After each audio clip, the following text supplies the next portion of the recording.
Hi everyone, welcome back to another video from Apps Academy.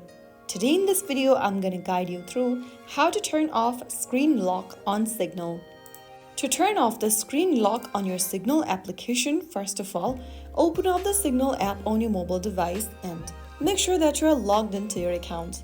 Once you're in the main homepage or the chat screen, go ahead and tap on your profile icon at the top left corner. Now click on Settings. Under Settings, look for Privacy.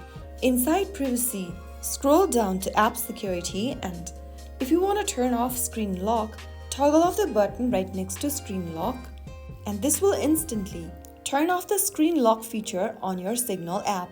And that's how you can easily turn off Screen Lock on Signal. Now you can open up Signal directly without needing a screen unlock. You've successfully done it. If you found the video helpful, don't forget to like, share and subscribe to the channel. I will be back again in the next video. Thank you for watching.